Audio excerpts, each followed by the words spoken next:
Hi there, it's Laurel here, and I'm here today with a card from start to finish. I had a few minutes in my craft room to myself today, and that Love You to the Moon and Back die, I saw that over on my friend Julie Ebersold's blog a long time ago, and I just fell in love with it because I say that to my son all the time. So I got it, and finally today I had a chance to use it. So I've gone ahead and die cut that 4 times onto some, I'm actually using some thicker cardstock, the Nina 110 pound cardstock, and I'm going to layer 3 of those on top of each other. I'm going to take that 4th one and I'm actually going to heat emboss that in gold. For some reason I was feeling the gold love today. So I've got some Versamark and I'm just going to smush that directly over that die cut, and then I'm going to sprinkle some of that gold embossing powder onto the die. The gold embossing powder I'm using is by Hero Arts. It's such a pretty gold and it's a fine embossing powder, so it embosses really well. I am working over a coffee filter. I got this idea from another crafter. You can use scratch paper or whatever you want. I just have a bazillion coffee filters that I don't use anymore because I have a different kind of coffee machine that doesn't take coffee filters. Anyway, you don't need to know all that.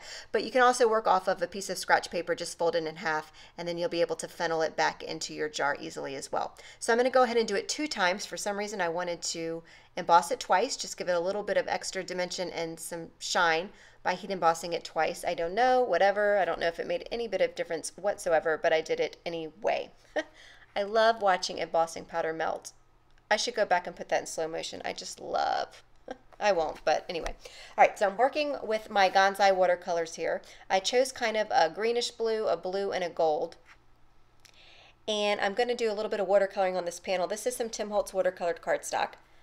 What I'm going to do is lay that die down and trace a little bit of the circle so I know where I want to put my watercolor down onto this panel. So I'm applying a wash of color down first, and then I'm going to go in with both shades of those blue, and I'm just going to fiddle around until I get the look that I want. Now I will say, once you add watercolor or any kind of ink or anything like that over the pencil mark, it's really hard to erase that pencil mark. But I'm going to layer that die cut right where that pencil mark is and cover it up so you'll never know the difference. But I just wanted to let you guys know that it is hard to erase, pencil marks after you've kind of set it with the ink or the paint or whatever it is that you're doing. So I'm trying to figure out where that die is going to lie. I decided I wanted more of an intense color there in the middle, so I'm going to go in and add a heap ton of that darker blue. Then I'm going to go ahead and heat set it with my heat tool just to speed the process along.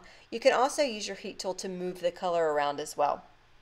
And it's always interesting to me how the watercolors dry. I think they dry a little bit lighter, a little bit softer.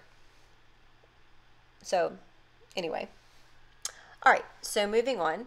I've also die cut a little larger panel, same with watercolor paper, and I decided I needed to tie in a little bit more of that gold that we put on that die cut. So I'm going to do a wash around the border of this watercolor panel, and then I'm going to go in with that gold color from the Gonzai watercolor tablet. I have the 36 pack, but they come in 12 and 24 as well.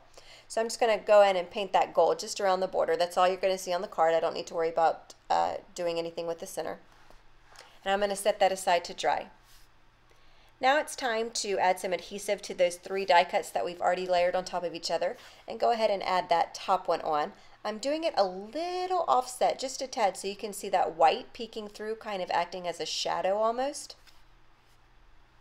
And then I will adhere that down to that watercolored panel using the same adhesive. When I adhere it down, I'm making sure that I'm putting it right where those pencil marks are, so I can cover it up, because at this point I can't erase those pencil marks no matter how hard I try.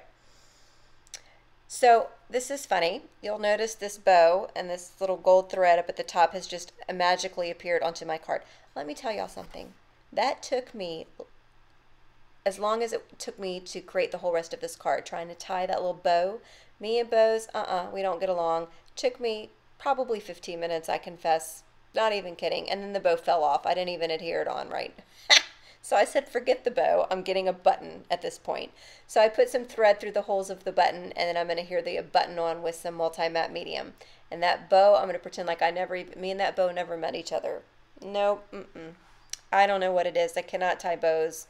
And it's especially hard with really thin, delicate thread like this.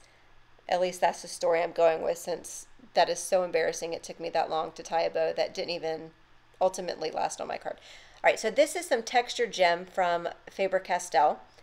It's super cool. So what I did with this part of it is I kind of squirted out a little bit onto my craft sheet, watered it down with some water, and I'm flicking it on. It's hard to see in the camera, but it's a very subtle gold, and I'll show you in the picture at the end of the video, but it's really pretty and nice and subtle.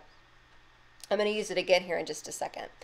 So now I need to adhere this panel down to my card base, which is just a standard A2 top folding card. I'm using Nina Desert Storm cardstock. It's the only craft cardstock that I have that I really, really like.